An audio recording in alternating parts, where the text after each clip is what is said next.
નમસ્તે વિદ્યાર્થી મિત્રો, ગઈકાલે આપણે ત્રીજો દાખલો જોયો જે બૌદ્ધિક રીતે ખૂબ જ વિશેષ દાખલો હતો, જેમાં કહ્યું હતું કે પાઈ બરાબર પરિઘ છેદમાં વ્યાસ આપેલો હોય તો આ વિધાન વિરોધાભાસ દર્શાવે છે.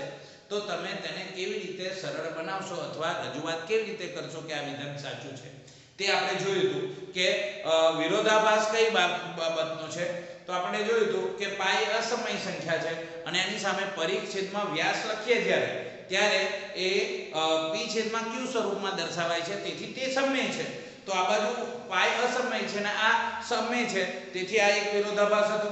બીજી બાજુ બીજો વિરોધાભાસ મેં ગણીને તમને બતાવ્યો હતો કે પાઈ એ અસમય સંખ્યા છે અને અહીંયા c/d એટલે કે પરિઘ છેદમાં જે વ્યાસ હતો બરાબર એ p છેદમાં q છે, તેથી તે સમય તો છે, પણ એ ઉપરાંત આપણે ગણતરી કરીએ બરાબર તો એ ગણતરીની અંદર વિરોધાભાસ પણ આવતો હતો કે એની અંદર જે પરિઘ જે છે એ પરિઘ પણ માપી શકાય છે એટલે એ સમય છે અને નીચે વ્યાસ પણ માપી શકાય તે બી સમય છે અને તેથી સમય ભાગ્યા સમય થાય તો સમય જ આવે, તેથી અસમય = સમય થતું હતું. તો આ બે વિરોધાભાસ હતા. ત્યાર પછી આપણે ગણતરી લીધી કે પાઈ બરાબર પરિઘ એટલે 2πr અને છેદમાં વ્યાસ એટલે 2r.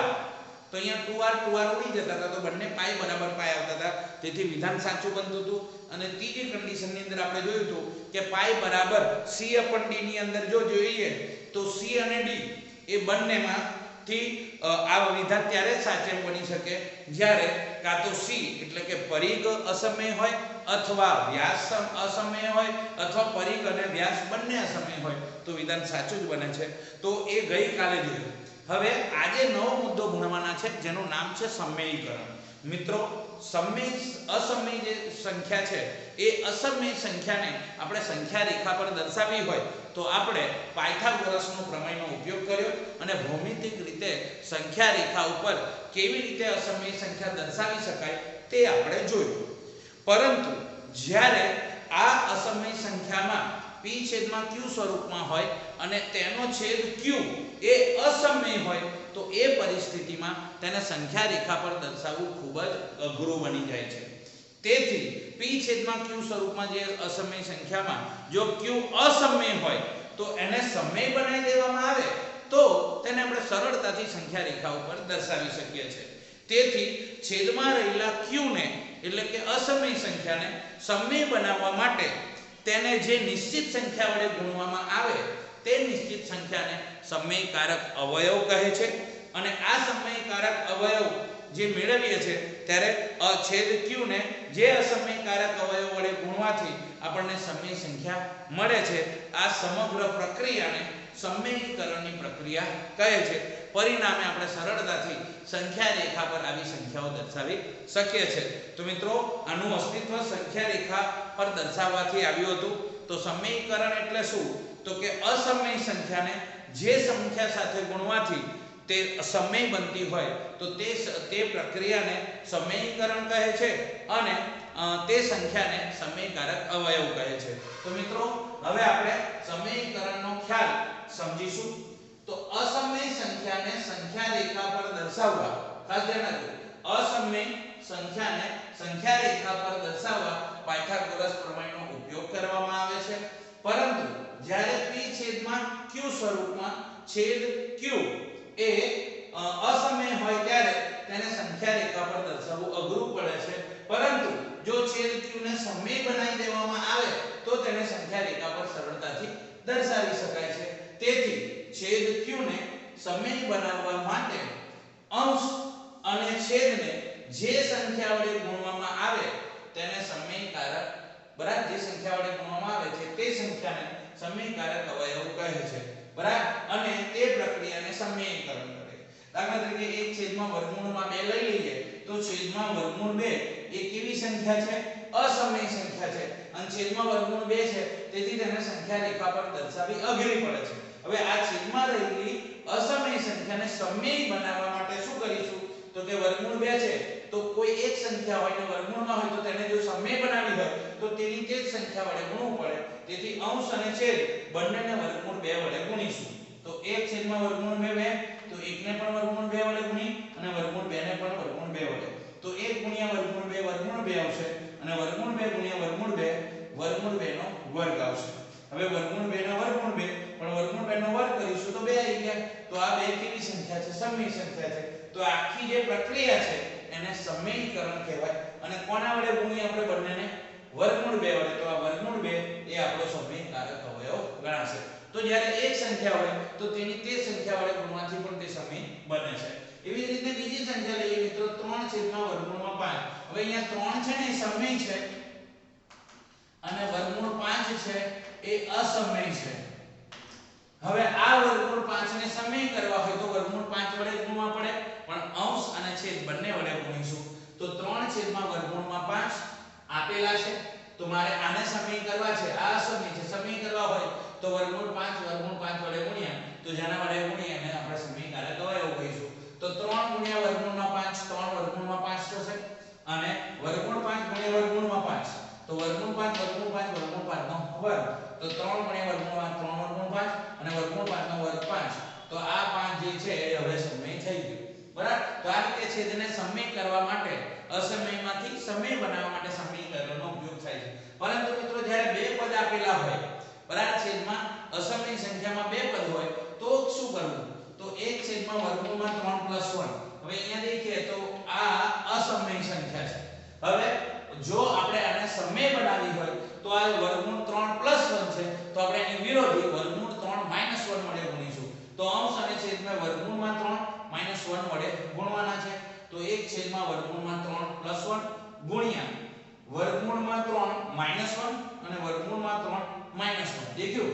તો અંશ અને છેદને આના વડે ગુણીએ છે તેથી આ શું બનશે? સમયકારક અવયવ. હવે 1 ગુણ્યા વર્ગમૂળમાં 3 - 1 કરીશું તો એનું એ જ આવશે વર્ગમૂળમાં 3 + 1 અને વર્ગમૂળમાં 3 - 1. તો આ બંને નો ગુણાકાર નીચે આવશે. હવે આપણને ખબર છે a - b અને a + b હોય તો a નો પણ સ્ક્વેર b નો સ્ક્વેર આવી રીતનું થાય. તો અહીંયા વર્ગમૂળમાં 3 - 1 એનું એ જ રહેશે પણ એક વખત પ્લસ અને એક વખત માઈનસ. તો a નો સ્ક્વેર એટલે વર્ગમૂળ 3 નો સ્ક્વેર અને b નો સ્ક્વેર તો -1 નો સ્ક્વેર. તો વર્ગમૂળ 3 - 1 ના એના એ જ આવશે વર્ગમૂળ 3 નો વર્ગ 3 અને 1 નો વર્ગ 1 થશે. તો વર્ગમૂળ 3 - 1 3 માંથી 1 જશે તો કેટલા રહેશે? 2. તો છેદમાં 2 આવી ગયા એટલે એ કેવા બની ગયા? સમય. તો આ રીતે સમયકરણની ક્રિયા થાય છે.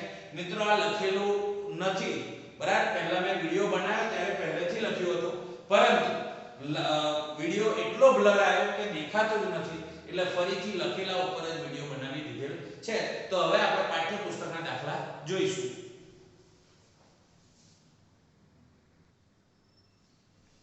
તો મિત્રો હવે પાઠ્યપુસ્તકની અંદર સ્વાધ્યાય 1.5 આપણું ચાલી રહ્યું હતું અને 1.5 ની અંદર આપણને દાખલા નંબર 1, દાખલા નંબર 2, દાખલા નંબર 3 આપણે ગઈકાલે કમ્પ્લીટ કર્યું. દાખલા નંબર 4 જે અસમય સંખ્યા છે 9.3 ને સંખ્યા રેખા પર દર્શાવી એની એક વિશેષ પદ્ધતિ છે જે આપણે લાસ્ટમાં ગણવાના છીએ. અને દાખલા નંબર 5 કે આપેલ સંખ્યાના છેદનું સમયકરણ કરો એ હમણાં આપણે મુદ્દો ચાલ્યો એ આજે હવે આપણે કરવાના છીએ. તો હવે આપણે જોઈશું. તો સ્વાધ્યાય 1.5 નો દાખલા નંબર 5 શું કહ્યું છે? સમયકરણ કરો. સમયકરણ કરો. તો મિત્રો પહેલી સંખ્યા છે 1/√7. 1/√7.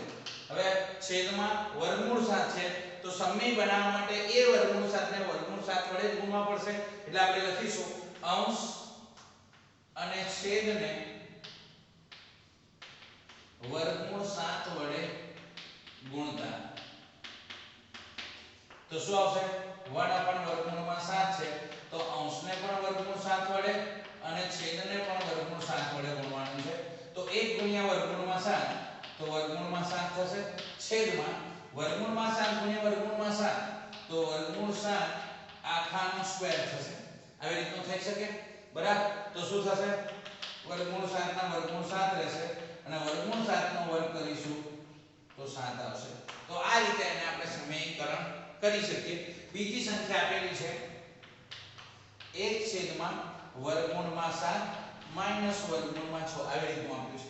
તો બે સંખ્યા આપી છે. તો મેં તમને કહ્યું જ્યારે બે પદો આપેલા હોય તો આપણે વિરોધી સંખ્યા વડે ગુણી અને તેને આપણે સમય બનાવીશું. તો શું લખીશું? અંશ અને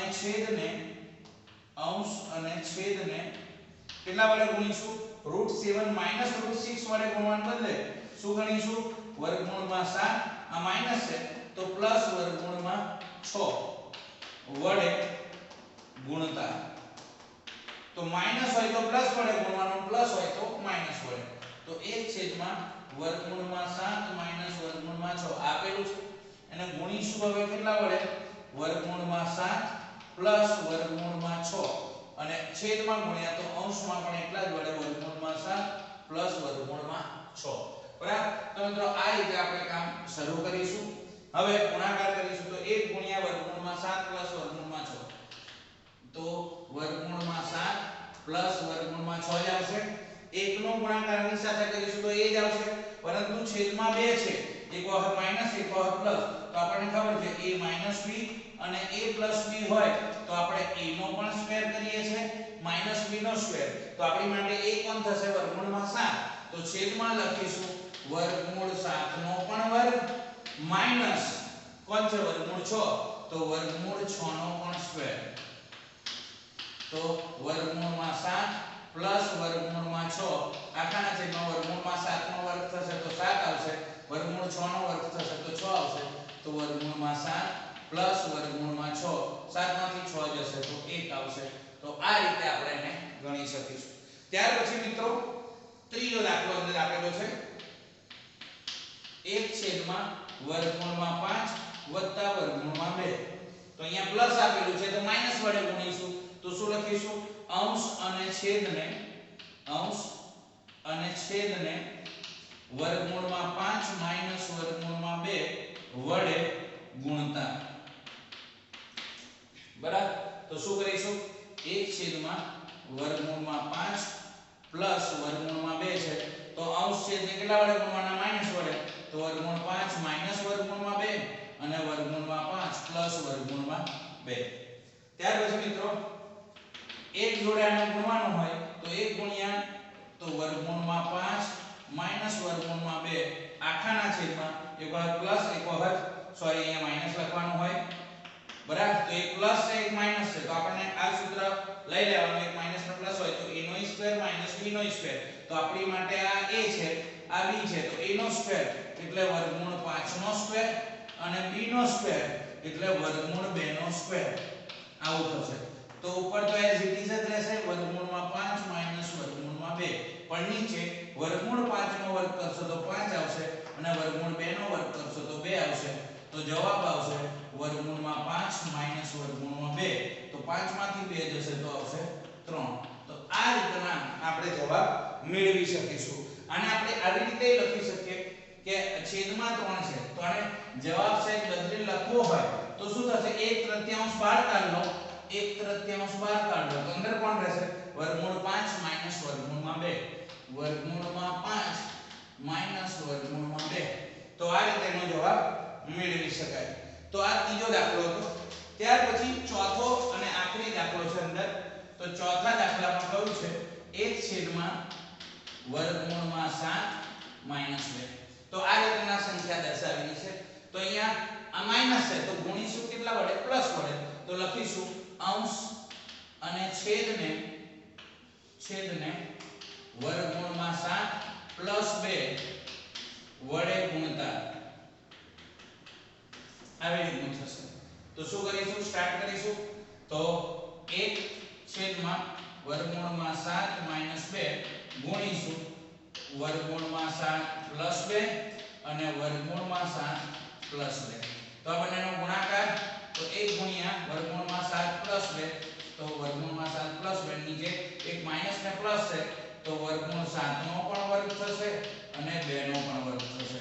તો વર્ગમૂળમાં 7 પ્લસ 2 અને નીચે વર્ગમૂળ 7 નો વર્ગ કરીશું તો 7 આવશે, 2 નો વર્ગ કરીશું તો 4 આવશે. તો વર્ગમૂળમાં 7 પ્લસ 2 આવશે અને નીચે 7 માંથી 4 જશે. બરાબર. ખાસ ધ્યાન રાખવાનું છે 7 માંથી 4 જશે તો તો 7 માંથી 4 જશે તો રહેશે કેટલા? ખાસ જોઈ લેવાનું છે 2 નો વર્ગ. તો 2 નો વર્ગ કરવાનો છે. અહીંયા કેવું હતું? વર્ગમૂળમાં 5 માઈનસ તો વર્ગમૂળ 5 નો વર્ગ 5 થતો તો વર્ગમૂળ 2 નો વર્ગ 2 થતો. પણ અહીંયા 2 છે, વર્ગમૂળ નથી. બરાબર? તો વર્ગમૂળ 7 નો વર્ગ 7 આવશે અને 2 નો વર્ગ 4 આવશે. તો નીચે 7 માંથી 4 જશે તો 3 આવશે અને આ રીતનો જવાબ એ આપણને મળી શકે છે. આને અલગ રીતે લખવો હોય તો 1/3 બહાર લઈ લેવાય અને અંદર વર્ગમૂળમાં 7 પ્લસ 2 લખાય. તો મિત્રો આ રીતે પાઠ્યપુસ્તકના જવાબ આવી શકે છે. તો આપણે આવી જ રીતના દાખલાઓ ગણવાના છે. તો પાઠ્યપુસ્તકમાં જે આવા દાખલા હતા એ આજે હમણાં જ આપણે કમ્પ્લીટ કર્યા, પરંતુ એકાદ બે ઉદાહરણ પણ છે એનો પણ આપણે ઉપયોગ કરી શકીએ છીએ. તો એક ઉદાહરણ ગણી કાઢીએ જેથી કરી આવા બધા દાખલા આવી જાય. 19મું ઉદાહરણ છે જેમાં કહ્યું છે 5 છેદમાં વર્ગમૂળમાં 3 માઈનસ વર્ગમૂળમાં 5. તો મેં કહ્યું હતું બે પદો જ્યારે હોય તો આપણે કેવી રીતે ગુણાકાર કરીએ છીએ? તો લખીશું અંશ અને છેદને તમારે વર્ગમૂળમાં 3 માઈનસ માઈનસ છે તો પ્લસ વડે વર્ગમૂળમાં 5 વડે ગુણતા. હવે 5 છેદમાં વર્ગમૂળમાં 3 વર્ગમૂળમાં 5 ગુણ્યા શું આવશે? વર્ગમૂળમાં 3 વત્તા વર્ગમૂળમાં 5 અંશમાં પણ વર્ગમૂળમાં 3 વત્તા વર્ગમૂળમાં 5. બરાબર? હવે 5 નો ગુણાકાર આની સાથે કરીએ તો 5 ગુણ્યા વર્ગમૂળમાં 3 વત્તા વર્ગમૂળમાં 5 આવી રીતનું થશે. અને છેદમાં એક વખત માઈનસ અને પ્લસ હોય તો a² - b² પ્રમાણે વર્ગમૂળ 3 નો વર્ગ કરશો વર્ગમૂળ 3 નો પણ વર્ગ થશે માઈનસ વર્ગમૂળ 5 નો પણ વર્ગ થશે. આવી રીતનું થશે. તો આ પરિસ્થિતિમાં શું થશે? 5 વર્ગમૂળમાં 3 વત્તા વર્ગમૂળમાં 5 આખાના છેદમાં વર્ગમૂળ 3 નો વર્ગમૂળ 5 નો વર્ગ 5 થશે. તો 5 વર્ગમૂળમાં 3 વત્તા વર્ગમૂળમાં 5 નીચે જવાબ આવશે -2. તો આને સહેજ વ્યવસ્થિત લખવું હોય તો -5 આપણે અલગ રાખી અહીંયા વર્ગમૂળમાં 3 વત્તા વર્ગમૂળમાં 5 આવી રીતનું થઈ શકે છે. તો મિત્રો આ રીતે આ દાખલાઓ આપણે ગણવાના છે. બરાબર? આવા દાખલાઓ તમને હોમવર્કમાં આપીશું. દેખીએ આગળ. તો મિત્રો અહીં આપણે સમીકરણની પ્રક્રિયાઓ પણ કરી અને પરિણામો પણ મેળવ્યા અને છેદને સમય પણ બનાવ્યા. હવે વાસ્તવિક સંખ્યાઓ માટેના ઘાતાંકના નિયમો યાદ કરી લઈએ અને ત્યાર પછી એના પણ કિંમતો અલગ અલગ આપણે શોધીશું. તો બોર્ડ મારીશું. હવે સ્વાધ્યાય 1.5 પૂરું થઈ ગયું છે તો લખીશું વાસ્તવિક સંખ્યા માટે ઘાતાંકના નિયમો. તો મિત્રો આ નિયમો આપણે 6ઠા 7મા 8મા ત્રણેયમાં ભણી ચૂક્યા છે. અહીંયા આપણે શોર્ટમાં લખીશું. પહેલો ગુણાકારનો નિયમ કેવી રીતે લખીએ છે? a ની m ગુણ્યા a ની n આવું હોય તો a ની m plus n કરીએ છે. એવી જ રીતના બીજો નિયમ છે a ની m ભાગ્યા a ની n હશે તો આપણે આ રીતે a ની m upon a ની n આવી રીતનું હોય તો આપણે શું કરીશું? a ની m minus n ભાગાકાર હોય તો બાદબાકી કરીશું. ત્રીજું ઘાતના પણ ઘાતનો નિયમ a ની m આખાની n ઘાત આવી રીતનું હોય તો a ની m ગુણ્યા n કરીશું. ત્યાર પછી ગુણાકારના ઘાતનો નિયમની વાત કરીએ તો આવી રીતે લખાય a ગુણ્યા b આખાની m ઘાત હોય તેનો મતલબ a ની પણ m ઘાત અને b ની પણ m ઘાત થશે. અને એવી જ રીતે ભાગાકાર માટે પણ લાગુ પડશે કે a ભાગ્યા b આખાની m ઘાત હશે તેનો મતલબ પણ આવો થશે a ની પણ m ઘાત અને b ની પણ m ઘાત. તો આ નિયમો આપણે ભણીને આયા છે. બરાબર? અને 8મા ધોરણમાં વિશેષ આ પણ ભણ્યા હતા કે વર્ગમૂળમાં x હોય એનો મતલબ થશે x ની 1/3 ઘાત. એવી જ રીતના ઘનમૂળમાં x હોય તો એનો મતલબ થશે x ની 1/3 ઘાત. અને ત્યાર પછી ચતુર્થ મૂળ છે એમાં x હોય તો x ની 1/4 આવી રીતની ઘાત થશે. અને આનો ઉપયોગ કરીને જ આપણે હવે દાખલા ગણવાના છે. તો મિત્રો સ્વાધ્યાય 1.6 અને એમ કહીએ કે પ્રથમ પ્રકરણ આ 1.6 સાથે જ પૂરું થાય છે. તો ખૂબ જ સરસ બધા જ મુદ્દાઓ આપણે ચાલ્યા છીએ. તો સ્વાધ્યાય 1.6 એકવાર જોઈ લઈએ. ખૂબ જ નાનું છે સ્વાધ્યાય 1.6, જેમાં દાખલા નંબર 1 કિંમત શોધો. કિંમત શોધો. એમાં પહેલો દાખલો છે 64 ની 1/2 ઘાત. 64 ની 1/2 ઘાત. તો શું થશે? તો 64 ઉપર 1/2 છે એટલે ખાસ યાદ રાખવાનું છેદમાં 2 હોય તો 64 એ કોનો વર્ગ છે એ જોવાનું. તો 64 એ 8 નો વર્ગ છે. તો આપણે આવી રીતે લખી શકીએ 8 નો વર્ગ બરાબર 64 એટલે 8 નો વર્ગ ગુણ્યા 12 કેટલા છે 1/2. તો 8 નો વર્ગ ગુણ્યા 1/2. અહીંયા 2 2 ઉડી જશે તો 8 ની 1 ઘાત એટલે 8 બચશે. બરાબર મિત્રો, એવી જ રીતના બીજો દાખલો છે જેમાં આપ્યું છે 32 ની 1/5 ઘાત. તો અહીંયા છેદમાં 5 છે તો 32 એ કોની 5 ઘાત કરવાથી મળે? તો 2 ની 5 ઘાત કરવાથી મળે. તો આપણે 32 ની બદલે લખી દઈશું 2 ની 5 ઘાત અને 12 ઉપર 1/5 છે તો ઘાતની પણ ઘાત હોય તો આપણને ખબર છે ઘાતની ઘાત હોય તો ગુણાકાર. તો 2 ની 5 ગુણ્યા 1/5 અહીંયા 5 5 કટ થઈ જશે તો જવાબ આપણને 2 મળશે. એવી જ રીતના 125 ની 1/3 છે. ત્રીજો છે 125 ની 1/3. તો 125 એ કોની 3 ઘાત થાય? તો 5 ની 3 ઘાત કરવાથી 125 મળે. તો આ 125 ની બદલે 5 ની 3 ઘાત આખાની 1/3 કરીશું તો 5 ની 3 ગુણ્યા 1/3 3 3 કટ કરીશું તો જવાબ આપણને 5 મળી શકે છે. બરાબર? તો આ રીતે મિત્રો દાખલા નંબર 1 પૂરો થાય છે. બહુ સિમ્પલ મુદ્દા છે. આ બધા જ મુદ્દા આપણે 8મા ધોરણમાં ભણી ગયા છે. દાખલા નંબર 2 જોઈએ. એ પણ કિંમત શોધો છે. જેમાં પહેલો દાખલો છે 9 ની 3/2.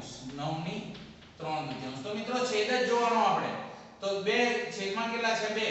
તો 9 એ કોની 2 ઘાત થાય છે? તો આપણને ખબર છે છેદમાં 2 છે તો 9 એ 3 ની 2 ઘાત છે. તો આ 9 ની બદલે આપણે શું લખીશું? 3 ની 2 ઘાત. 9 ની બદલે 3 ની 2 ઘાત આખાની કેટલી છે 3/2. તો ઘાત ઘાતનો ગુણાકાર થશે તો 3 ની 2 ગુણ્યા 3/2 બરાબર. તો અહીંયા 2 2 કટ થઈ જશે તો 3 ની 3 ઘાત રહેશે અને 3 ની 3 ઘાત એનો જવાબ આપણને ખબર છે 27. 3 ગુણ્યા 3 ગુણ્યા 3. ત્યાર પછી બીજો દાખલો છે 32 ગુણ્યા 2/5. તો અહીંયા છેદમાં 5 છે તો 32 કોની 5 ઘાત છે? એ હમણાં જ આપણે જોયું 32 એ 2 ની 5 ઘાત છે. તો આ 32 ની બદલે 2 ની 5 ઘાત લખીશું. આખાની 2 ની 2/5 છે તો 2 ની આ 2 નો ગુણાકાર થશે તો 5 ગુણ્યા 2/5 થશે તો 5 5 કટ થઈ જશે તો 2 ની 2 ઘાત આવશે. તો 2 ની 2 ઘાત એટલે કેટલા આવશે? 4 આવશે. ત્યાર પછી મિત્રો ત્રીજો છે. તો ત્રીજો છે 16.3/4. 16.3/4 છે. તો 16 એટલે કેટલા? તો 2 ની 4 ઘાત. અહીં છેદમાં 4 છે તો કોની 4 ઘાત 16 થશે? 2 ની 4 ઘાત. તો 2 ની 4 ઘાત 16 થશે ગુણ્યા 3/4.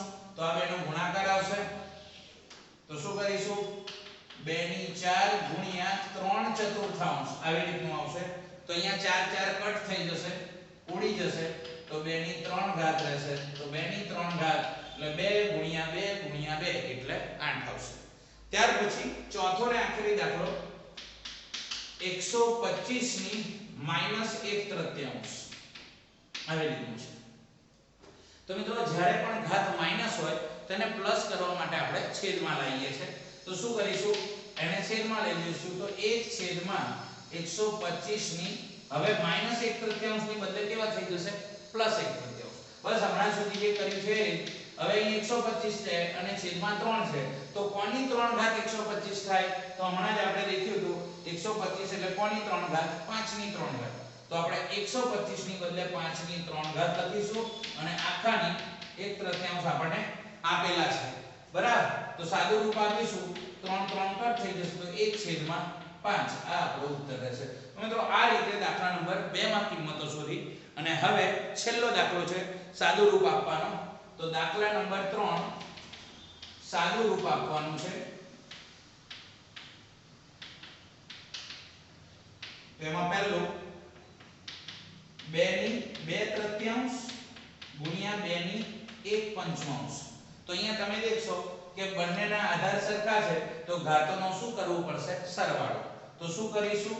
બંનેમાં 2 છે, આપણે પહેલો નિયમ યાદ કરો, a ની m ને a ની m. તો અહીંયા બંનેના આધાર સરખા હતા તો ઘાતોનો સરવાળો કર્યો. તો અહીંયા બે આધાર સરખા છે તો 2/3 અને 1/5 નો સરવાળો કરીશું. તો મિત્રો 2, હવે 3 અને 5 નો લસા શું આવશે? 15 આવશે. 3 ને કેટલા વડે ગુણવા પડશે? 5, અને 5 ને 3. એમનો ગુણાકાર એમના અંશવાળા સાથે, તો 5 દુ 10 થશે અને 3 એકા 3 થશે. તો જવાબ આપણને મળશે 2 ની 10 ને 3 13/15. તો 13/15 આ આપણો જવાબ મળશે. ત્યાર પછી મિત્રો આવો બીજો દાખલો છે જેમાં કહ્યું છે 1/3 આખાના છેદમાં 7 આવી રીતનું આપેલું છે. તો આ કન્ડિશનમાં શું થશે? આપણને ખબર છે 1 ની પણ 7 અને છેદમાં 3 ની 3 છે એની પણ 7 થશે. તો 1 ની 7 7 જ આવશે, પણ 3 ની 3 7 21 અથવા 3 ગુણ્યા 7 લખીશું આપણે. તો 1/3 ની 7 કરી 21 આ એનો જવાબ મળશે. હવે 21 સુધી ગુણાકાર કરવાના નથી એટલા માટે જ અહીંયા સાદું રૂપ આપો એવું લખ્યું છે, કિંમત શોધો લખ્યું નથી. ત્યાર પછી ત્રીજો દાખલો છે કે 11 ની 1/2 છેદમાં 11 ની 1/4. બરાબર. તો અહીંયા આપણને ખબર છે ભાગાકાર જો હોય અને આધાર સરખા હોય તો ઘાતોની શું કરવાની? બાદબાકી. તો આપણે શું કરીશું?